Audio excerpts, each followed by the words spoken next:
Bom, chegamos à nossa última aula deste curso, que tem como proposta nos levarmos a uma vida de sacrifício vivo, uma vida de adoração ao Senhor.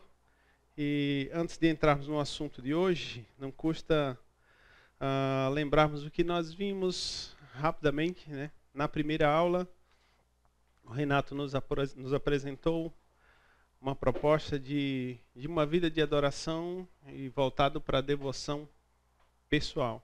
A ênfase dada ali foi no texto de Romanos 12, que é um texto que tem norteado todo o curso. ênfase no sacrifício vivo, santo e agradável a Deus, né? E ali ele passeou por alguns temas. Nós devemos parar para ouvir, ler, estudar, memorizar e meditar dentro de um ambiente de devoção pessoal. No segundo dia nós estudamos sobre o ouvir a voz de Deus e, obviamente, nós só ouvimos a voz de Deus por meio da sua palavra. E ali nós ganhamos a visão de que a leitura deve ser feita, ainda que aquela leitura que nós podemos colocar de uma maneira, chamar de uma maneira despretensiosa. A leitura diária nossa tem um valor que a gente deve ler para ganhar uma amplitude, mas também a gente deve ler, parar e se aprofundar, estudar as Escrituras. A gente precisa parar para meditar, que a palavra nos estimula a meditarmos na sua palavra dia e de noite, Salmo 1. Esforçarmos cada um de nós para a memorização, guardar a palavra do Senhor. Para quê? Para não pecar contra Ele, não é assim que o Salmo diz? Guardei a tua palavra no meu coração para não pecar contra ti. No terceiro encontro, nós ouvimos sobre o fato de Deus estar pronto para nos ouvir. A oração, a importância da oração e os resultados práticos na vida do cristão. E aí o Renato naquela ocasião falou sobre a importância do orar em secreto. Lembra? Entra em teu quarto e Deus está vendo tudo, sabe o que está acontecendo ali. Mas também falou sobre a oração durante o dia, o tempo todo, né? Nós podemos fazer isso. A propósito, a Bíblia fala isso, né? Orai sem cessar, né? Então, como é que nós fazemos isso? Como fez Neemias, o rei. O que é que você tem antes, né? Entre a pergunta e a resposta, ele orou ao Senhor, né? E a oração dele não foi: rei, dá um momento aí que eu vou me ajoelhar aqui e vou orar. Estamos prontos para orar. Também falou da importância de orar juntos, quer com o cônjuge, quer com amigos, entre irmãos, quando se tem compartilhamento de dificuldades, enfim, e a relevância da oração juntos, e também da oração associado ao jejum. Na semana passada, a ideia do pertencer ao corpo de Cristo, né? Comunhão. E aí o Renato já começou com um tema assim, bem fervoroso, né? Acenda a chama da adoração comunitária, né? E isso é maravilhoso. De fato, nós precisamos ter isso em mente, da relevância de estarmos juntos. E aí, ele também falou nesse contexto do juntos, nós podemos ouvir a graça do púlpito, que é o momento em que a palavra de Deus é exposta, é pregada ali, e nós juntos aprendemos do nosso Deus. Falou também sobre o lavar-se novamente nas águas, e ele não estava propondo que nós nos batizássemos novamente, mas de como é especial, da perspectiva de comunhão. Quando tem os cultos onde há o batismo, nós nos alegramos com os nossos irmãos que estão ali de uma forma figurada, morrendo para o mundo e levantando para o Senhor. E nós nos alegramos em comunhão. Ele também falou da relevância do crescer na graça, com a perspectiva da ceia, em comunhão. Nós nos lembramos do Senhor, cumprindo uma ordenança dele. Também falamos de algo que nem sempre é bom, de uma certa perspectiva, mas de outra é muito bom. O que não é bom é que, ele estava falando de receber a bênção da repreensão, é que nós não gostamos de ser chamados a atenção. Mas a palavra de Deus é apta, pronta, né? Para discernir as intenções e os pensamentos dos nossos corações E é ela quem bate. E Deus se utiliza de servos, de irmãos. Então, dessa perspectiva da correção é muito bom. E é na comunhão que nós podemos ser chamados à atenção. E hoje, para finalizarmos o curso deste mês, falar sobre influências musicais e adoração, e a essência da adoração. Por influências musicais, eu não tenho a intenção de apresentar uma lista de músicas, de cantores, de grupos que você pode ser bem influenciado ou mal influenciado. Mas eu quero falar um pouco pensando na perspectiva do poder que a música tem de influência. E quanto a isso, eu e você precisamos estar bem espertos. Porque essa é uma área que você e eu, se não estivermos espertos, baixamos a guarda naturalmente. E aí, inevitavelmente, você é levado para algum lugar. Então, nós vamos falar um pouco sobre isso. Então, pensando em influência, vamos começar com a própria palavra. O que significa influência? O que é influência? O dicionário, eu vou dar ênfase na 2 e 3 aí.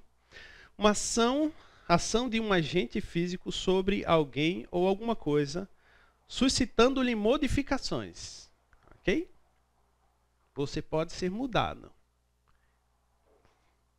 3. Poder de produzir um efeito sobre os seres ou sobre as coisas. Quem é que pode fugir da influência? Gente, o problema não é influência, isso é inevitável. A sua cosmovisão, ela é toda formada a partir de influência. Você foi influenciado. Você é influenciado e você será influenciado. O problema não é a influência. Qual é o problema então? O problema é a desconexão, é a desatenção. E aí você se deixa levar e fica igual o Zeca Pagodinho, né? Deixa a vida me levar, a vida leva eu. Você vai para onde? Sei lá, estou indo, estou sendo influenciado aqui, estou indo. Como filhos de Deus, nós não podemos andar assim. E ainda que seja no aspecto musical cristão. Porque a música tem Deus no nome, baixei a guarda. Presta atenção. Presta atenção. Que tipo de influência você está sofrendo. Então eu vou compartilhar com vocês uma experiência que eu tive. E essa experiência tem a ver com essa obra musical que se chama In Si. É uma música de 1964, tá aí, desse autor, Terry Riley. Ele fez uma música dentro de uma estrutura que se chama música minimalista. Então, no curso, na minha primeira aula, na aula de composição sobre minimalismo na música, eu fui apresentado a essa obra.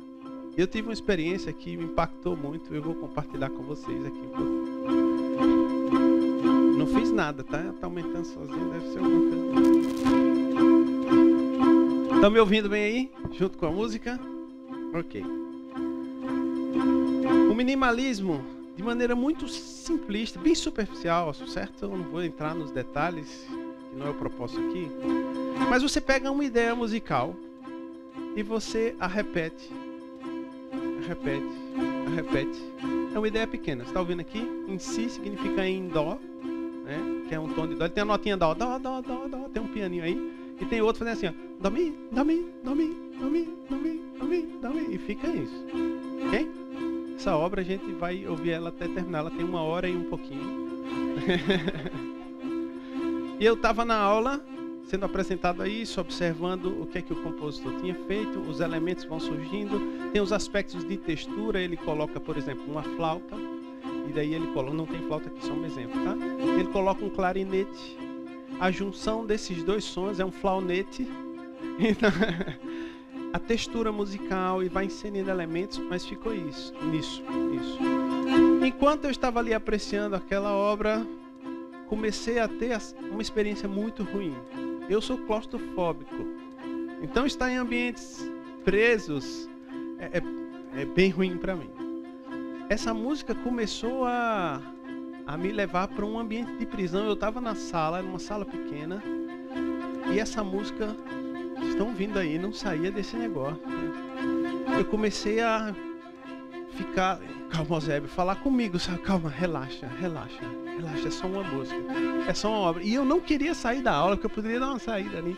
Tava aquele clima, professor, vamos olhar, observar e depois conversando. Todo mundo calado lá, olhando a partitura, a coisa lá. E eu vou me levantar, não vou, eu fiquei naquilo ali.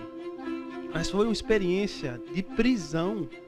Eu estava me sentindo preso, eu preciso sair dessa aula, E essa música não terminava, né? Vocês estão se sentindo presos aqui? Alguém não, né?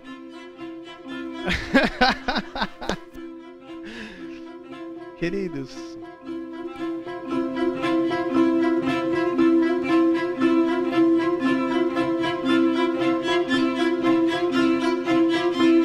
ok. Oh, que bênção! Essa é uma obra erudita, 1 hora e alguma coisa. Tem o seu propósito? Tem o seu valor? Tem. Mas ela me deu uma grande lição do poder que a música tem. Eu não estava confortável, eu não estava bem.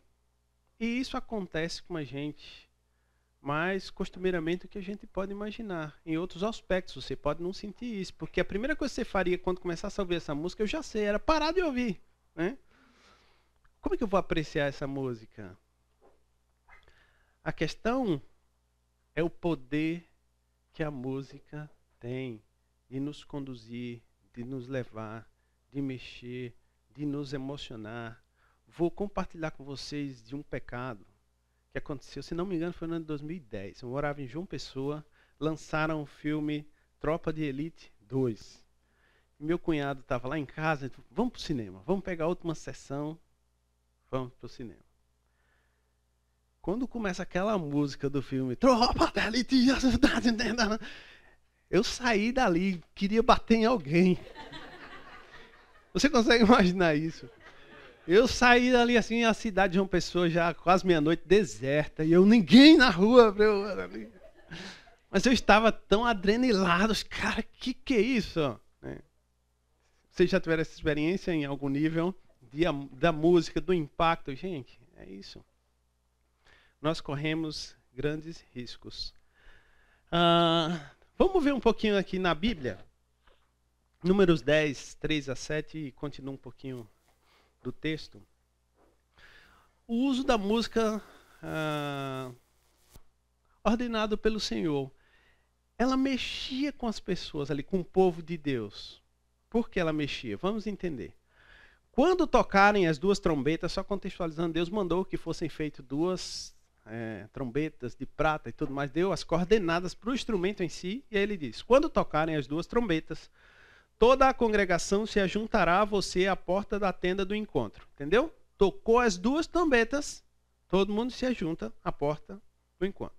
Mas quando tocar uma só, se ajuntarão a você os chefes, os cabeças dos milhares de Israel. Então o povo sabia discernir muito bem. Tem 2 trombetas tocando, não é com a gente.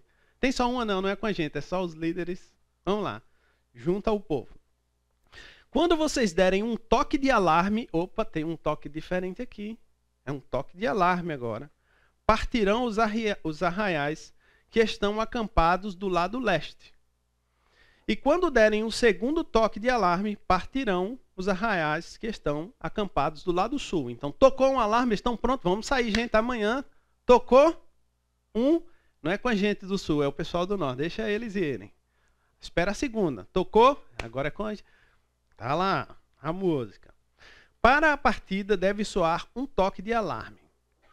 Para reunir a congregação, devem tocar as trombetas, mas não na forma de alarme, entendeu? Para reunir aquele do começo. Toca as trombetas, mas não no toque lá, o som do alarme é uma coisa. Seguindo, os filhos de Arão, sacerdotes, tocarão as trombetas, e isto será para vocês por estatuto perpétuo de geração em geração. Quando na sua terra vocês saírem a lutar contra os inimigos que os oprimem, também tocarão as trombetas na forma de alarme, e diante do Senhor, o Deus de vocês, haverá lembrança de vocês, e serão salvos de seus inimigos. Também nos dias de alegria e nas festas fixas, E no princípio de cada mês toquem as suas trombetas sobre os seus holocaustos e sobre os seus sacrifícios pacíficos, para que sejam por memorial diante do seu Deus. Eu sou o Senhor, o Deus de vocês. Percebe como a música está envolvida em tanta coisa aqui que mexe com você? Vai tocar, tocou 2, todo mundo, eu tenho que me mexer. Tocou só 1, opa, vamos embora, tocou 5, vamos para cá. O toque de alarme para a guerra. Imagina um toque de alarme para a guerra. O que acontece com você quando você escuta aquele som? Pam, pam, pam. A gente só pensa nisso, né? Essas músicas anti-pam, pam, pam, pam, pam, pam, pam, pam, pam, pam. Toque de guerra. Aí você tá lá, beleza, a guerra tá vindo aí. Tranquilo, deixa eu pegar aqui minha espada. É assim, você ouviu aquele toque, aquilo mexeu com você, vai te levar para se preparar. A adrenalina sobe, é agora. Mas também tem festas. Na apresentação dos holocaustos ao Senhor, toca as trombetas. Essa música que partia dos mesmos instrumentos causavam várias sensações, emoções, sentimentos, uma série de coisas nas pessoas. Mas a ênfase tinha que estar aonde? Eu sou o Senhor, o Deus de vocês. Era uma ordenança do Senhor. Tudo deveria ser obedecido a partir de uma ordem do próprio Deus. E é como deve ser nos nossos dias. Deixa eu compartilhar um pouquinho com vocês sobre um pouco da influência da música na história da humanidade. Tá? Tem um texto que é disponibilizado aí pela Oxford. Chama A Influência da Música na História do Mundo. Falando um pouquinho sobre os impérios mesopotâmicos, e aí especificamente a Assíria.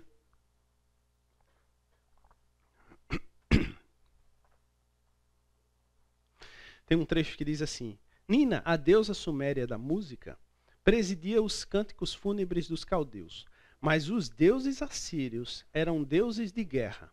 O rei assírio, um senhor da guerra. Só para lembrá-los, por que Jonas não queria ir para Nínive? Porque a Síria era conhecida pela ruindade. Eles eram brutos, eles eram muito violentos. Muito violentos. Desculpa, gente. Tem um... Zé, sobre esse negócio de trombeta, você sabe que eu fui para Israel em 2018.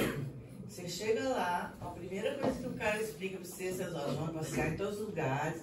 Se vocês escutarem um toque forte de uma coisa qualquer lá que eles jogam no ar, que você escuta em todo lugar. É um som só. Um só significa nada, é alerta. Se você escutar 2, outro logo em seguida, vai pro lugar, se esconde que estão jogando bomba por aqui. Porque a gente ficava tudo nervoso, porque a gente não está acostumado com isso. Então quando tocava um só, daí não tocava mais nada. Que bom. Não é nada, é só alerta. Então, cuidado quando você for para Israel. Tem um que veio aqui faz pouco tempo, talvez possa ter tido essa experiência também, que é o André. Gente, desculpa. Eles têm que fazer isso para treinar o povo. Para ficar sempre alerta, porque pode ser que uma hora vai ter que correr. E Deus faz isso com a gente, exatamente isso com a gente. Nós não podemos baixar a guarda. E ao final dessa aula eu espero que você tenha isso em mente. Aí ele falando dos assírios, né? Os assírios fizeram da música de batalha uma influência real na determinação da conquista. Seus lacaios batiam ao som de tambores, símbolos e flautas duplas estridentes. E quando os cavaleiros assírios atacavam, eles o faziam ao som de sinos de ferro. Desde 1100 a.C. até sua conquista pelos persas, a Ásia dançava ao som das flautas de guerra assírias, e sangue corria onde elas soavam. Os babilônios, hititas, cananeus, fenícios, sírios, judeus, egípcios e gregos lídios cederam seus bens e tesouros a essas flautas marciais. E ouro, prata, gomas, especiarias, carros de guerra, cavalos, gado e escravos despejados na capital assíria ao ritmo de seu exército. Eles usavam a música de maneira muito forte e intensa, visando causar o terror no outro. Vocês já viram filme de guerra aqui? E a música é usada em alguns momentos, né? Veja, de uma certa perspectiva, ritmo é música, certo? E sendo música, você já viu quando o exército vem batendo o pé assim, batendo nos escudos, assim, aquilo já causa um terror pavoroso, né? Então nas guerras era muito usada. Aqui, anos e anos atrás, o mesmo material falando sobre a música dos judeus. Olha que coisa interessante. Na história judaica, o ritual musical, tão intimamente ligado ao serviço do templo e à adoração de Yahvé, um Deus feroz e selvagem do Antigo Testamento. Perspectiva de um ímpio. Como Moloque, embora não insistindo em sacrifício humano, e que em parte foi transmitido tradicionalmente através dos séculos até o serviço sinagogal de hoje. É um exemplo interessante do valor da música como meio para preservar e perpetuar uma consciência racial e uma religião nacional centenas de anos depois que a raça foi dispersada como errantes à face da terra. Ele está falando que a música, dentro do contexto de Israel, ajudou a manter o senso de unidade dessa nação que foi levado para frente por séculos e séculos, e mesmo quando eles estavam dispersos, eles não perdiam o senso de unidade, né, de raça, e a música foi um meio para isso. 200 anos antes de Cristo, na China, a música teve uma esfera definida de influência no Estado. Seu propósito era tornar o povo melhor e mais feliz. Por isso aquelas músicas. A música da semi-mítica Idade de Ouro da China, como a da mitologia grega, tem poder sobrenatural. Para eles, a música tinha um poder sobrenatural e vamos usar para deixar o povo. Era uma forma diferente do pão e circo. Mas, gente, não vou ficar falando sobre isso. Segunda Guerra Mundial, foi usada a música? Sim. Como? Aqueles kamikazes que saíam pilhados com a música, entregavam as suas vidas ali. Foi usada a música de uma outra maneira também. Hitler usou essa música para deixar os seus soldados enviesados totalmente pela sua ambição. Ele colocava os caras em pé, horas e horas, ouvindo um certo tipo de música, e eles já não sabiam mais pensar por si mesmos. O que fosse dito ali para eles, eles executavam. Manipulação. Não brinque com a música. Eu falo como alguém que ama a música, que só sabe fazer isso na vida. Não brinque com a música. Ela é poderosa. Ela é poderosa. Aqui, pensando no nosso país, por exemplo, lembra a época da ditadura, aquela música famosa, Cálice? Quem lembra o autor? Chico Buarque. Cálice, Chico Buarque, Gilberto Gil. O que é que ele faz? Ele pega um texto bíblico ali para dar a ideia do Pai, afasta de mim este cálice, mas o que ele está querendo dizer é, eu estou aqui como uma resistência. Afasta de mim esse ficar calado, esse cálice que estão impondo sobre mim.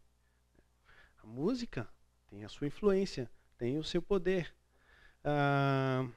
Não vou entrar nos dias atuais, porque o declínio da música chegou a um ponto que me assusta. Me assusta. Sabe o que me assusta mais? É que ela está dentro da igreja. Eu procurei alguns vídeos para mostrar para vocês o que acontece e eu não tive coragem. Não tive. É impressionante. É impressionante. E está entrando na igreja. Por quê? Porque a música tem o poder da influência. Mas a percepção das ordens de Deus, do que Deus espera de mim e de você, não estão sendo consideradas nesse aspecto também. Então, John MacArthur diz o seguinte: algumas igrejas parecem não ter limites para se tornarem relevantes e contemporâneas em seus cultos de louvor. Para elas, nada é escandaloso ou profano demais que não possa ser fundido com o jargão cristão e chamado de adoração. Relevantes e contemporâneos estão entre parênteses porque uma igreja pode ser, e eu diria até deve ser, relevante e contemporânea. Está contextualizada. Ter a sua relevância de apontar para Deus. O John MacArthur não está sendo contra isso. É que, na tentativa de ser relevante, se aceita qualquer coisa. Eu quero me amoldar ao mundo. Pega as coisas que estão ali, nesse mesmo padrão, traz para cá. Com que intuito? Atrair os outros? Eu vou fazer algo para atrair? Onde a gente encontra isso na palavra? Se ela é o parâmetro, eu preciso segui-la. Eu não posso fazer as coisas de qualquer jeito para atrair as pessoas por atrair. Então, a verdadeira influência só pode vir da palavra de Deus. Você lembra dos bereanos? Ora, estes de Bereia eram mais nobres do que os de Tessalônica, pois receberam a palavra com toda a avidez, examinando as Escrituras todos os dias para ver se as coisas de fato eram assim. Muito bem, quem estava falando para os bereanos? Somente o apóstolo Paulo, um homem culto, inteligente, sabia do que falava, tinha autoridade para fazer. E os bereanos estavam o quê? Deixa eu conferir nas Escrituras se de fato as coisas são assim. Uma pergunta. Quantos de vocês, enquanto o Fernando prega, abre a Bíblia e faz assim, deixa eu conferir nas Escrituras? Nós não costumamos fazer isso. Por quê? Porque você faz parte de uma igreja séria. Você sabe que o Fernando estuda, que ele se dedica a isso. Mas a gente deve agir assim com ninguém. O Fernando é um ser humano. E quem não é, só o próprio Deus. É só a Ele que eu tenho que dar atenção. Aqui na igreja, nós temos o texto exposto, então ali você pode conferir e ir avaliando. Mas esse senso de, deixa eu ver se a coisa é realmente assim, vale não só para a palavra em si, mas para a música também. Pega a música, isso aqui vai exercer uma influência. Porque você escuta uma música, já viu música internacional quando você não sabe inglês? Chorei muito com isso na minha época. Lá no rádio, sei nem o que está sendo dito, mas a música, que música. Funciona para quê? O cara está xingando o outro lá e eu estou chorando aqui, não tem nada a ver, né?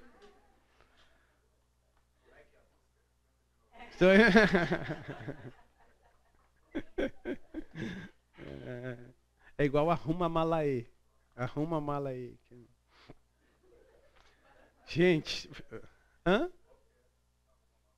É quando você vai viajar, você arruma a mala. Felipe, vamos deixar a quinta série. Mas o examinar as Escrituras tem que ser constante, inclusive com as músicas, porque a música vai levar você, ela vai mexer com você. Mas e o texto? Você vai se deixar levar pelo texto? Se o texto não está de acordo com o Senhor, dá um passo para trás.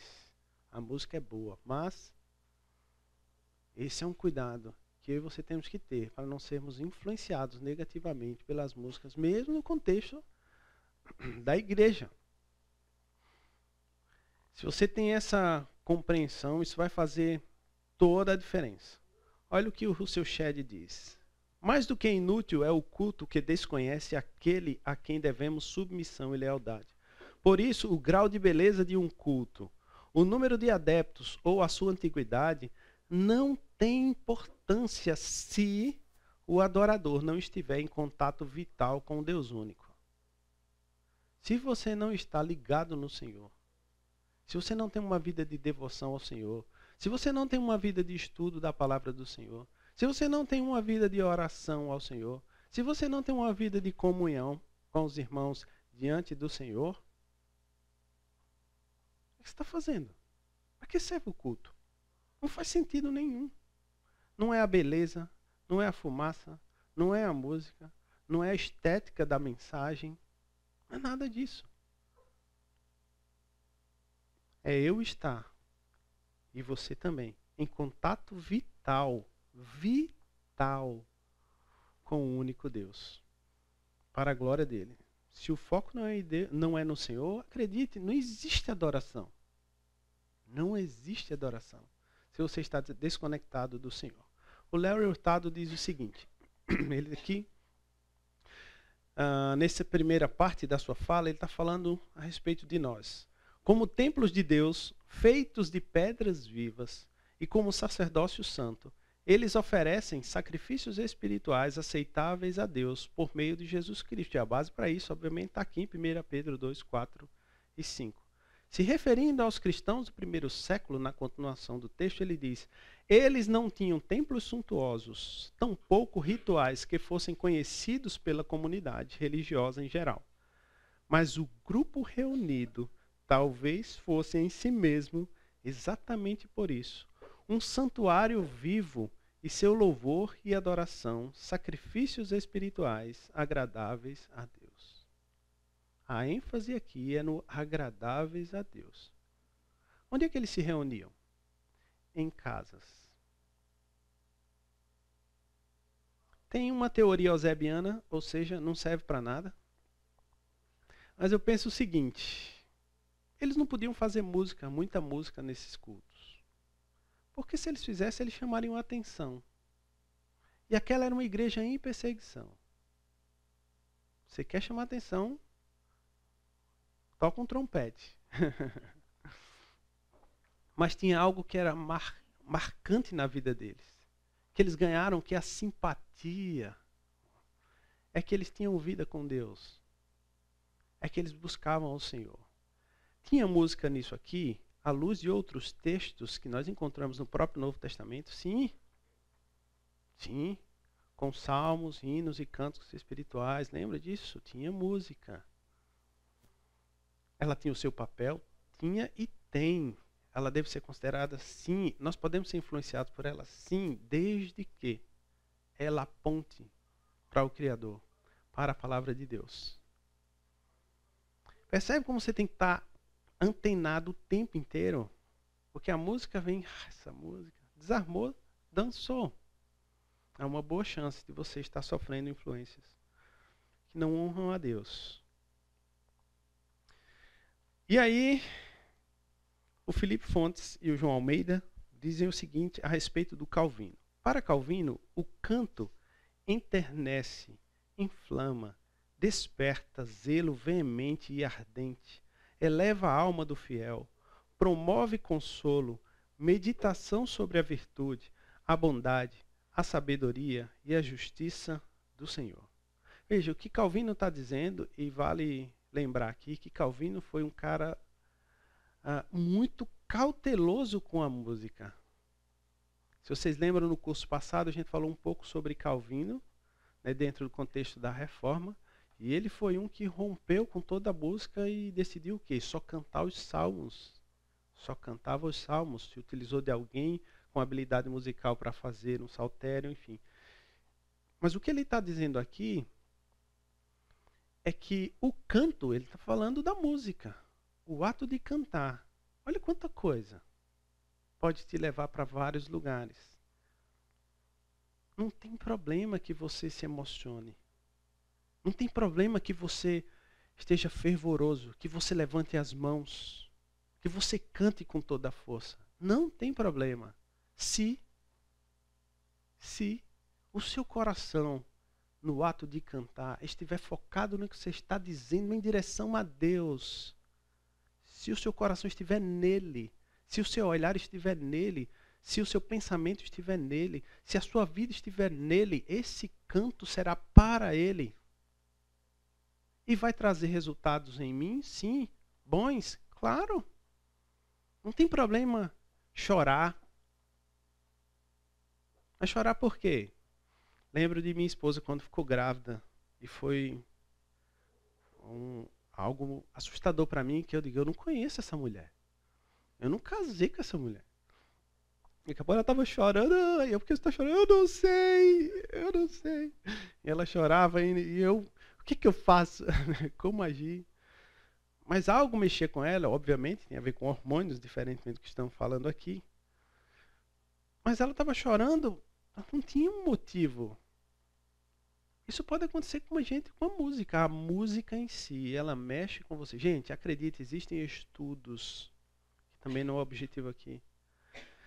Se tratando da música, que você escolhe tipos de sonoridades, tipos de acorde, com um fim esperado, para causar isso no outro.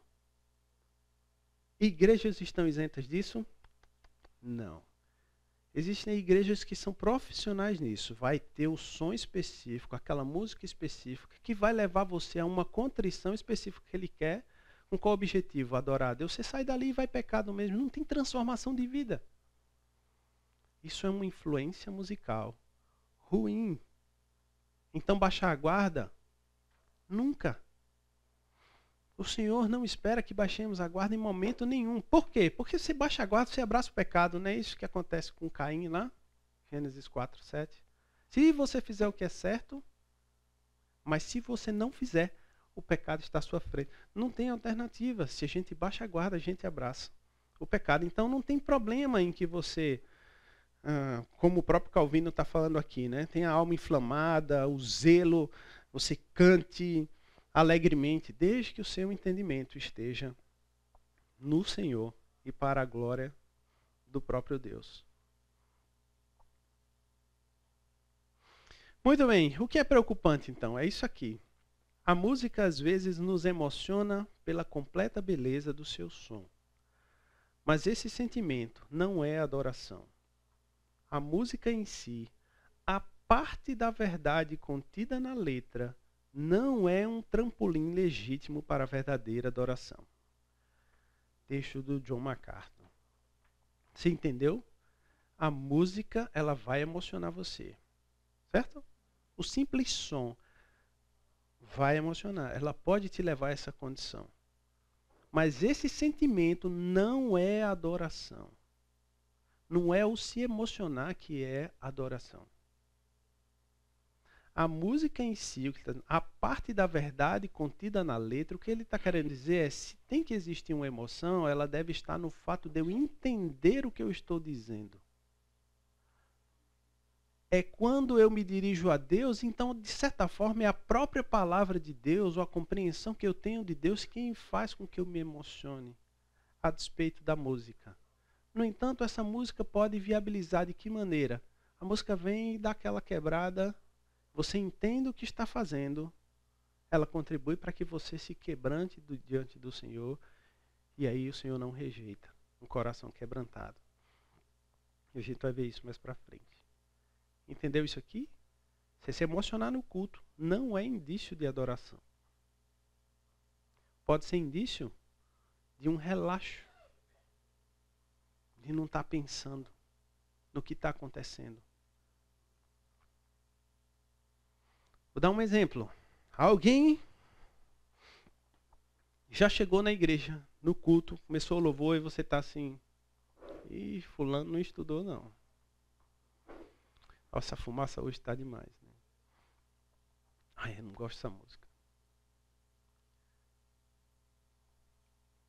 Quem disse que é fast food? Você tem que vir para cá ou ir para o culto esperando ser agradado. Está longe de ser adoração. Aí quando chega, tem uma coisa que me impressiona na igreja. É assim, ó, tá o culto cortando, mas tem uma música. Aí você vê um celular lá, ok. Aí terminou e a próxima música, continua aí. Não, é só essa. Por que só essa? E as outras? Porque essa eu gosto. Algum problema que você gostar da música? Não. Algum problema que você filmar essa música? Não. O problema estaria em quê? Em você só curtir essa música. E as outras? Queridos, estar no culto de adoração ao Senhor, quando vê o dirigente que escolhe ali as músicas, ele tem um tempo, se prepara, pensa no repertório, pensando na mensagem. Sabe, o nosso repertório é antigo, para alguns é, e graças a Deus por isso, porque ele é seguro. Cantar um cântico novo não é música nova. É você tornar uma música que tem um conteúdo nova diante do Senhor, cada vez que você canta. Como é que você canta? Senhor, eu posso repetir isso, meu coração está nisso. No outro dia, Senhor, isso é uma verdade para mim, eu vou cantar isso aqui. Senhor, eu não gosto dessa música, e daí? Não tem a ver com a música, a letra é maravilhosa. Essa música não entraria na minha playlist, mas e daí? Aqui é culto comunitário para o Senhor. Então, queridos, a influência está aí. E tudo depende de como você está. Preparado, pronto, atento para entender? Ou não? Que o Senhor nos ajude. Não estou terminando a aula não, tá? Que o Senhor nos ajude a nos mantermos firmes, com a mente pronta para buscar as referências da sua palavra. Isso vale para a música, vale para tudo. Tudo que você faz. Isso está em acordo com o que o Senhor requer de mim? É o que Ele espera de mim? Eu vou honrar o Senhor com isso? Essa música me faz bem por quê? É porque eu gosto dela? Ok, ela pode ter o seu valor num momento a só, você pode apreciar. Até a música em si, se você quiser, eu mando para você o link para você ficar ouvindo lá 1 hora. Você pode fazer isso? Pode ter um tempo de olhar a arte e apreciar. Não tenha dúvida. Foi Deus que criou. Isso aponta para o Criador. Eu consigo enxergar, espero que isso não escandalize ninguém. Depois você pode conversar comigo se assim acontecer. Mas eu consigo olhar algumas obras de arte de ímpios e dizer assim, não tem como o Senhor não ter dado isso para essa pessoa. Porque tudo vem do Senhor, as habilidades são dadas por Deus. Quem é que cria a sua própria habilidade? Eles têm uma habilidade dada por Deus, estudaram, se prepararam, desenvolveram para a glória de quem? Deles mesmos. Aí é um problema deles com o Senhor. Okay? Mas olhar para aquela obra, assim, eu não consigo desconectar do Criador. Mas eu vou pegar essa obra e trazer para dentro da igreja, quando eu sei qual foi o propósito que o autor fez. Não faz sentido. Então você tem que estar o tempo inteiro atento para saber que está sendo influenciado, mas você se deixar ser influenciado conscientemente. Isso aqui é uma boa influência e eu vou por aqui. Eu queria falar com vocês nessa segunda parte sobre esse texto. Para mim, é o grande texto sobre adoração. Sobre a verdadeira adoração. Jesus respondeu, está lá em Marcos 12, 29 a 30. Todos nós conhecemos bem esse texto. Jesus respondeu, o principal é este. O principal o quê? O principal mandamento. Escute, ó Israel, o Senhor nosso Deus é o único Senhor. Ame o Senhor, seu Deus, de todo o seu coração, de toda a sua alma, de todo o seu entendimento e com toda a sua força. Alguém já conseguiu praticar isso aqui?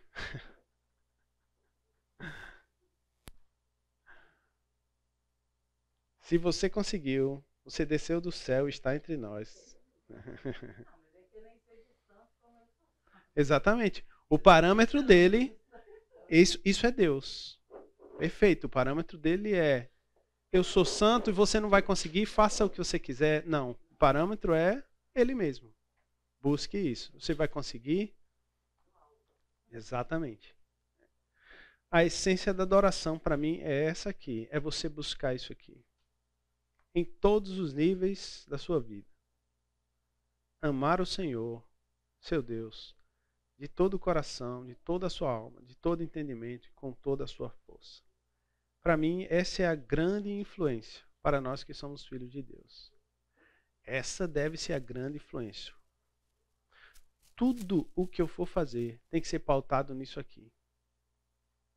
Reflete a minha entrega ao Senhor, o meu coração está no Senhor, a minha mente está no Senhor, o meu corpo está no Senhor, o que eu estou fazendo honra ao Senhor, o Senhor, o Senhor.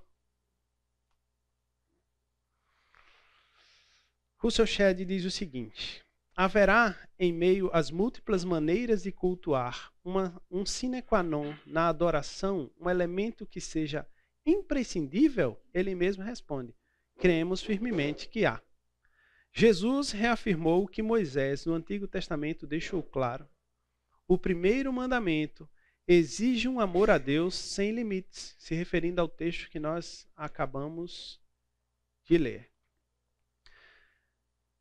Diante das formas de cultuar, tem algo que é imprescindível. É que você ame a Deus sem limites. Esse tem que ser o parâmetro. Se você amar a Deus sem limites, vai significar o quê? Que você o conhece, que você o busca, que você quer obedecer, que você o teme.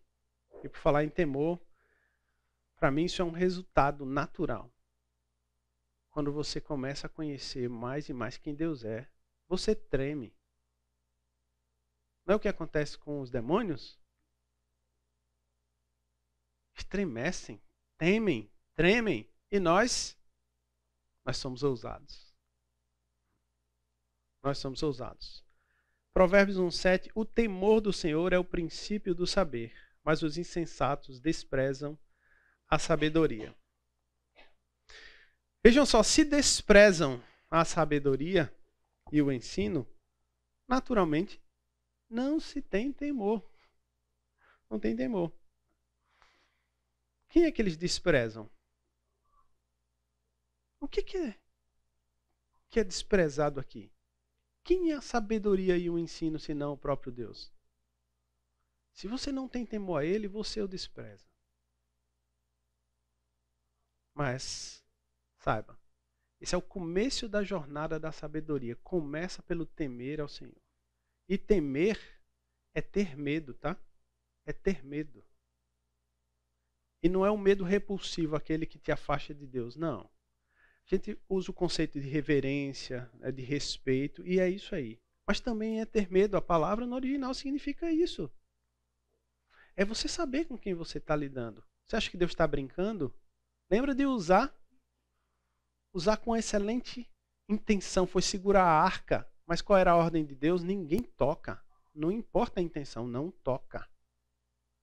Se a arca vai cair, deixa cair. Não toca.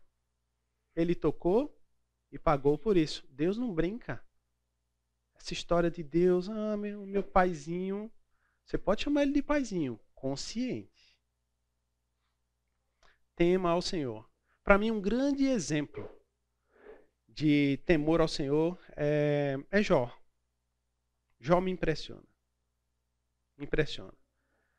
Dentro do texto que nós lemos, né, essa ideia de amar a Deus, todo entendimento, toda força, todo coração. Eu sei que Jó era pecador, mas a impressão que eu tenho é que Jó conseguia amar a Deus desse jeito. Olha que coisa impressionante. Então Jó se levantou, rasgou seu manto, rapou a cabeça, prostrou-se em terra e adorou. Jó, é dito sobre ele era o homem mais rico do Oriente. Certo? Não tinha ninguém com mais dinheiro que ele. E o coração dele estava onde? Em Deus, de tal ponto que ele tinha uns filhos que viviam fazendo churrasco, né? Vocês lembram do texto lá? Cada um na casa do outro, vão fazer festa. E Jó voltava de tempos em tempos, fazia sacrifícios ao Senhor pelos filhos. Vai que eles no seu coração tenham blasfêmia. Ele estava preocupado com a educação dos filhos, no decorrer do livro, com seus servos, com as pessoas, com o aflito, com o oprimido. Jó era um homem exemplar diante de Deus, ao ponto do próprio Deus dizer ao inimigo: você viu? Homem justo, íntegro, que teme a Deus e se aparta do mal. Mas Jó agora perdeu tudo no único dia. É o homem mais pobre do Oriente. E aí ele faz o quê? Deixa evidente o seu sofrimento, rasga o seu manto, rapou a cabeça. Naquela cultura tinha esse sentido: estou sofrendo, algo não está bem. Mas essa palavrinha aqui, ele faz tudo isso, prostrou-se em terra e adorou.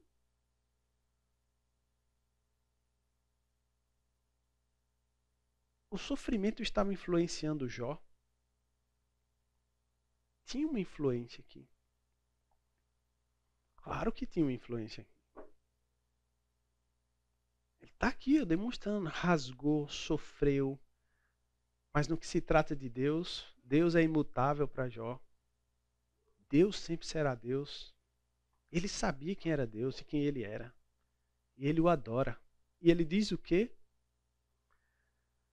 Deus, eu dediquei minha vida a você. Fiz tudo o que devia fazer. É isso que você me dá em troca. Você não está vendo o meu sofrimento? Você não está olhando para mim? Não. Nu saí do ventre da minha mãe e nu voltarei. O Senhor o deu e o Senhor o tomou. Bendito seja o nome do Senhor. E em tudo isto Jó não pecou, nem atribuiu a Deus falta alguma. O que influenciava esse homem, se não o próprio Deus? As respostas na vida de Jó eram baseadas no próprio Deus, na sua vontade, no conhecer a Deus. E Jó cresce a um ponto que lá na frente, depois de tudo que ele passou, ele diz assim: eu achava que eu te conhecia. Antes eu te conhecia, eu ouvi falar, mas agora a melhor influência, independente das circunstâncias, é o próprio Deus. Esse é o parâmetro para mim e para você. Quando nós consideramos o texto de Deuteronômio, o resultado natural será temer a Deus e você agir em obediência.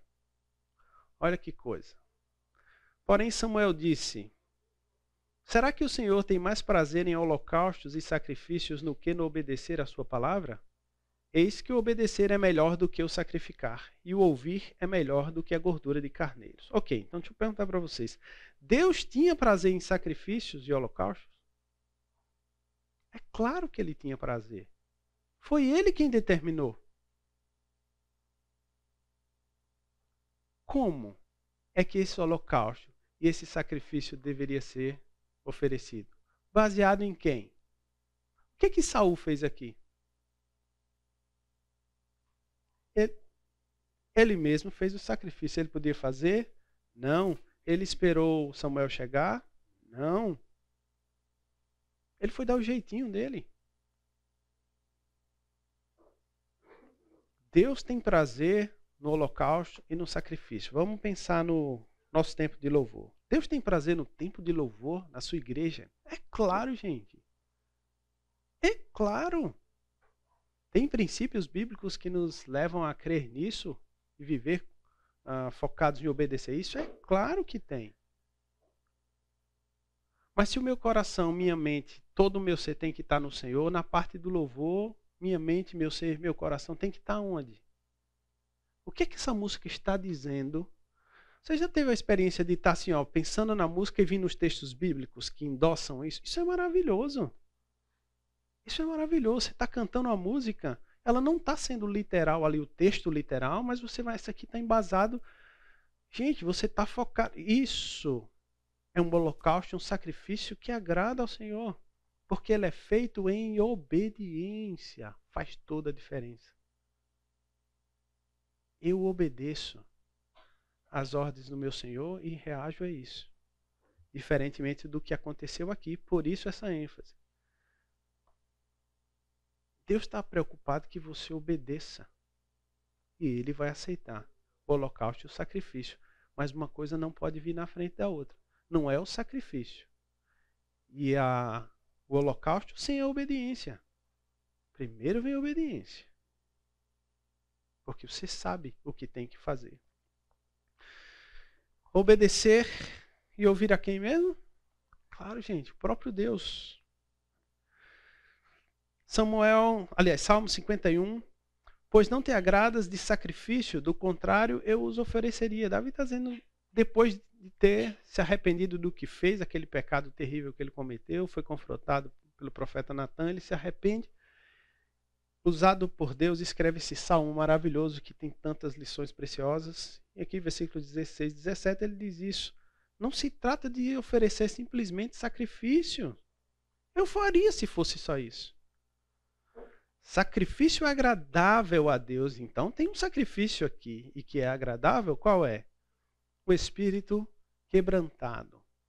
Coração quebrantado e contrito, não desprezarás, ó Deus.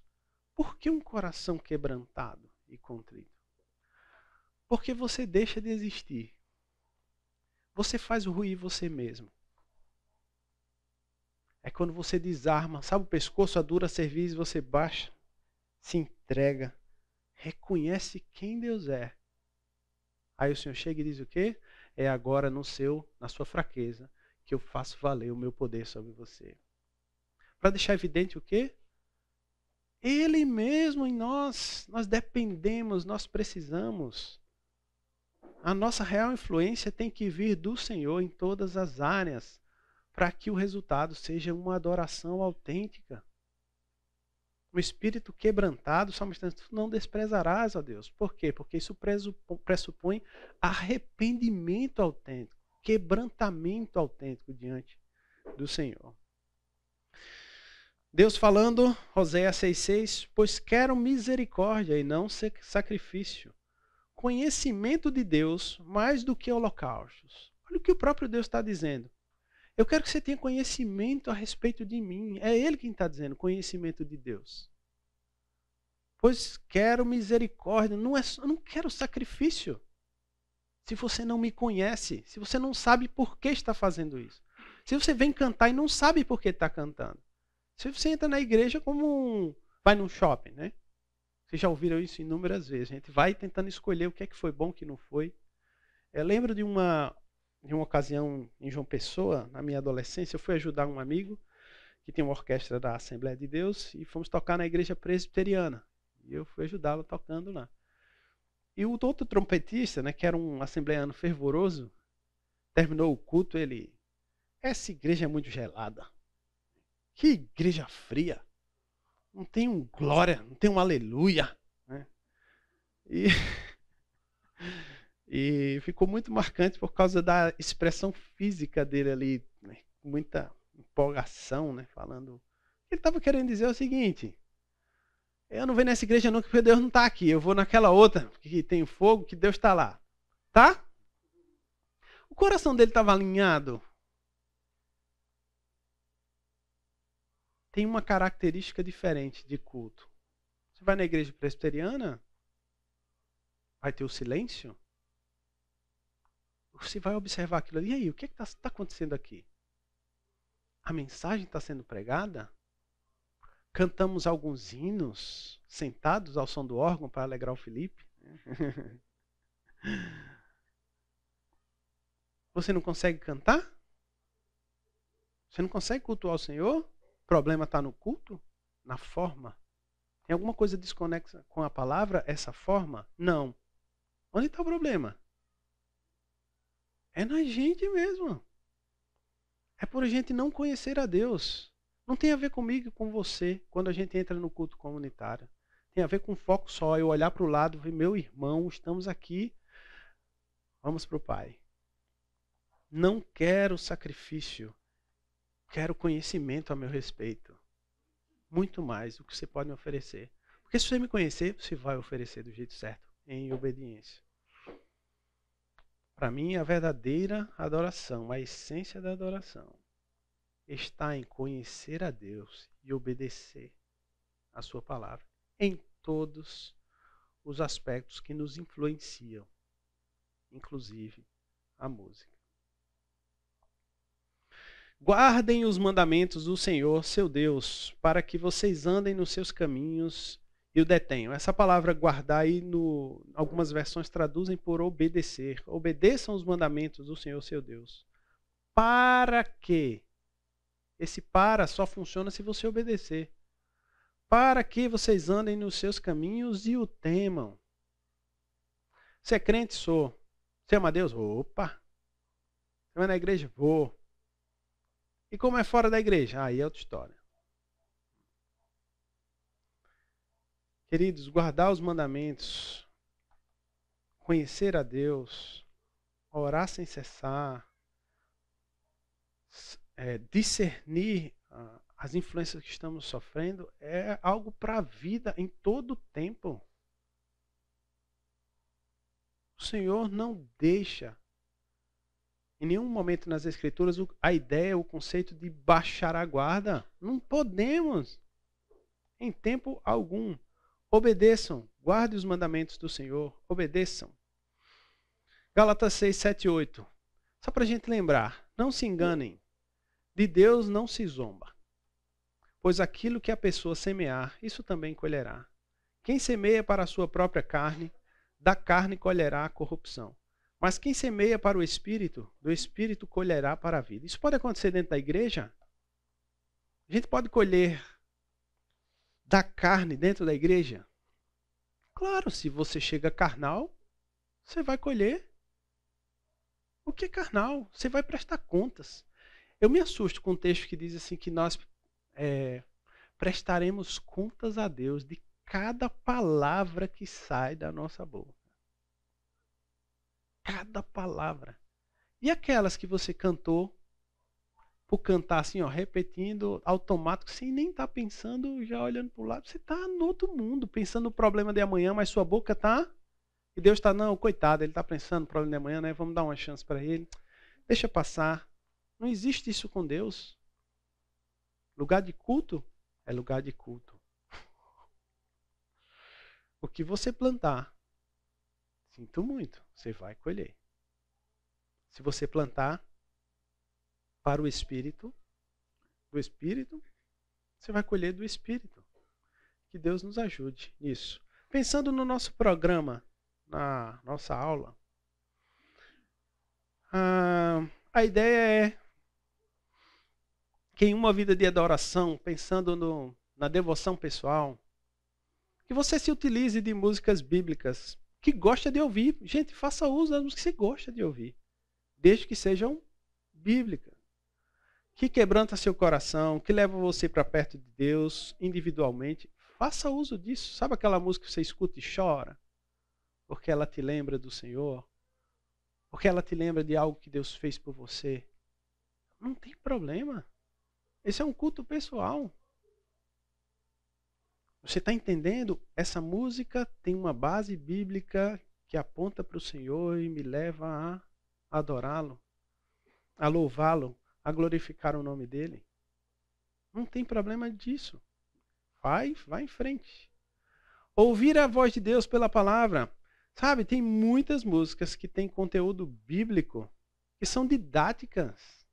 Elas ensinam. Você também pode ouvir a voz de Deus dessa maneira. Se a música é bíblica, tem fundamento bíblico, você consegue entender os textos que dão base para isso? Desfrute. Ser ouvidos por Deus. Música bíblica é oração, gente. Você canta para quem? Você vai cantar para você mesmo? A grande maioria das músicas dos nossos dias, a ênfase é em nós mesmos, e é uma pena. Mas se você tem uma música bíblica, ela não pode ser uma oração? Ela é uma oração. Eu vou falar agora na próxima, de citar um exemplo de uma. Pertencer ao corpo, comunhão. Você pensa em músicas com letras que dá ênfase ao Senhor e ao nós nos dirigindo a Ele. Por exemplo, uma música que me marcou muito, eu vim conhecer essa música aqui, foi a música 1 Crônicas, que a gente canta, né? Tua, Senhor, é... Olha só, nós cantamos um trecho da palavra de Deus para começar. Tem erro nessa letra? Nessa não, tem outros textos bíblicos que você não pode cantar. Tua, Senhor, é o quê? Alguém lembra? E o poder. O que mais? A honra, a majestade, pois teu é tudo, quanto nos céus e na terra. Teu, Senhor, é o reino, e tu te exaltaste por chefe sobre todo. Riquezas e glórias vêm de ti. Tu dominas sobre tudo. Nas tuas mãos há força e poder. Contigo está o engrandecer e a tudo dá força. Pensa só, você está cantando isso. Do lado tem alguém cantando isso. Do outro lado também, na sua frente, você está cercado em comunhão e a igreja está toda se dirigindo a Deus. Aí de repente, graças, nós, Senhor, estamos aqui com um propósito. Graças te damos. E o quê? O quê? Você entra em unidade, que você está dizendo, eu e meus irmãos, Senhor, não sou só. Nós estamos aqui. Graças te damos e louvamos o teu. Essa perspectiva de unidade, de entender o que está sendo dito, de conhecer a Deus, não tem como você ficar sem chorar. Tem algumas pessoas que Deus fez assim, né? E são maravilhosas. Eu já falei para vocês de uma experiência que eu tive com uma pessoa lá em João Pessoa que era assim, né? Uma das grandes lições. Se você não ouviu essa história, me pergunta depois. O que é que a gente vai fazer, então? quando viermos diante de Deus no culto. Mas não só isso, em casa. Mas não só isso, no carro, andando, correndo. Todo mundo corre com fone. O que você está ouvindo? Quem tem te influenciado? Para onde você está indo? Para onde você está sendo levado? É uma boa música que te leva a apreciar. Não tem nada a ver com Deus. É um ímpio que fez. Mas se você tem entendimento, Senhor, isso se chama graça comum. Isso é graça comum. Essa pessoa recebeu um presente que deveria ser voltado para ti. Mas eu não posso deixar de ver a tua criatividade nisso, a tua beleza nisso. É muito bom isso aqui. Ele é bom no que faz, mas eu não vou dar glória para ele. Que Deus nos ajude, queridos, nessa jornada. Para mim, um dos textos que expressa muito bem e sintetiza essa aula aqui é esse. Salmo 95, 1-8, que diz assim: venham, cantemos, ó, chamando a fazer música. Olha quantas ações. Cantemos ao Senhor, de que maneira? Com júbilo. Celebremos o rochedo da nossa salvação. Saiamos, vamos lá, gente, saiamos ao seu encontro com o quê? Com ações de graças. Vitoriemo-lo com salmos. Por quê? Eles sabem por quê. Porque o Senhor é o Deus supremo e o grande rei acima de todos os deuses. Nas suas mãos estão as profundezas da terra e as alturas dos montes lhe pertencem. Dele é o mar, pois ele o fez. Obra de suas mãos os continentes. Okay? Ele entende diante de quem ele está. E aí vem o convite de novo. Venham, adoremos e prostemo-nos, ajoelhemos diante de quem? Do Senhor que nos criou. Ele é o nosso Deus e nós somos povo do seu pasto e ovelhas de sua mão. Hoje, se ouvirem a sua voz, se quebrante. Não endureçam o coração de vocês. Qual é o salmo que vem depois do 95? É esse mesmo que nós vamos cantar. Salmo 96. Você consegue praticar isso? Isso aqui é um trecho da palavra de Deus.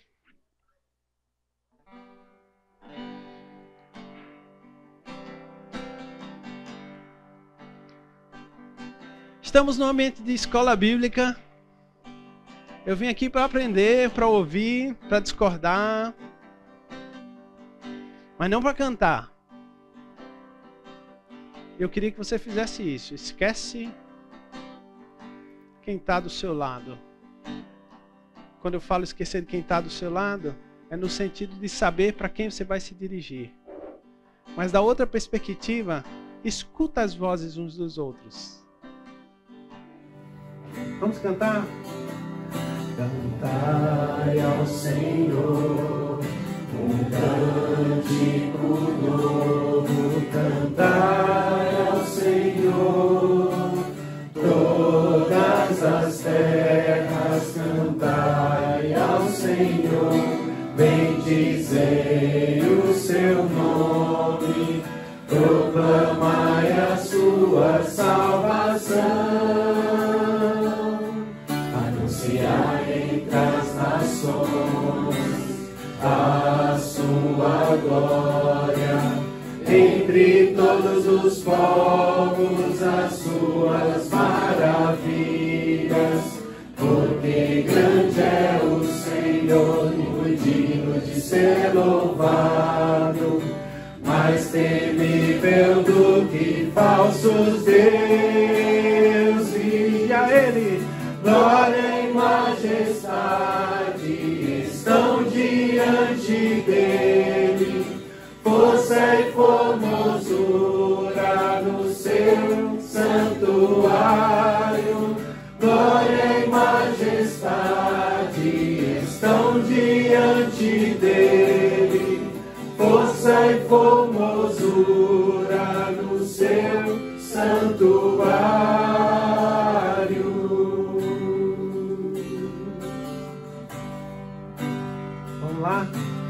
Cantai ao Senhor um cântico cântico novo, cantai ao Senhor, todas as terras, cantai ao Senhor, bendizei o seu nome, proclamai a sua salvação,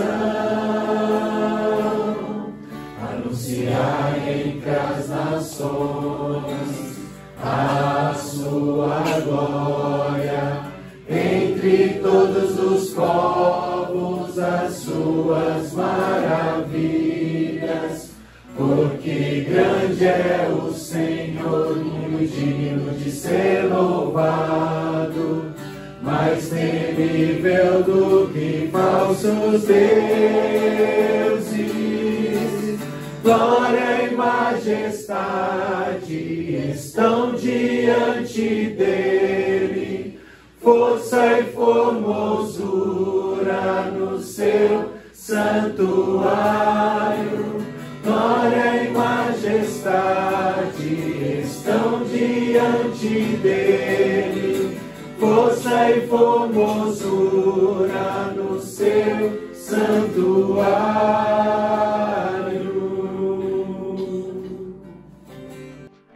Obrigado, Senhor, por esse tempo com os meus irmãos. Obrigado por esse tempo de aula, de aprendermos, de considerarmos quem Tu és, Senhor. Porque nós queremos ser alguma coisa conhecendo quem Tu és. Porque nós queremos, Senhor, e buscamos nos gloriar em nós mesmos, sabendo que tudo que somos vem de Ti. Tudo que temos vem de Ti. Tu nos formaste com Tua mão, Senhor, poderosa, para a Tua glória. E Tu não divides a Tua glória com absolutamente ninguém. Então, por que nós insistimos em querer roubar aquilo que pertence a Ti?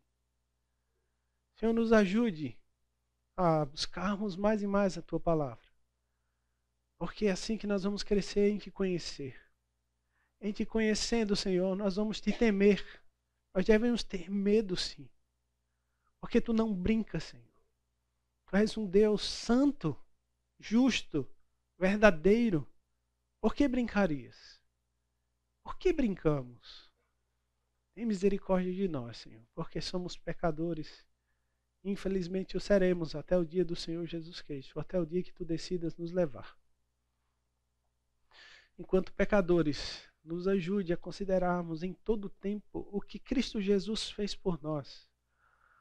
Quando nos favoreceu, morrendo naquela cruz e ressurgindo para nos dar acesso a Ti, ó Pai, e é o que fazemos aqui agora, em unidade de pensamento, louvando a Ti pela obra de redenção que nos alcançou, porque o que merecemos é o inferno, Senhor.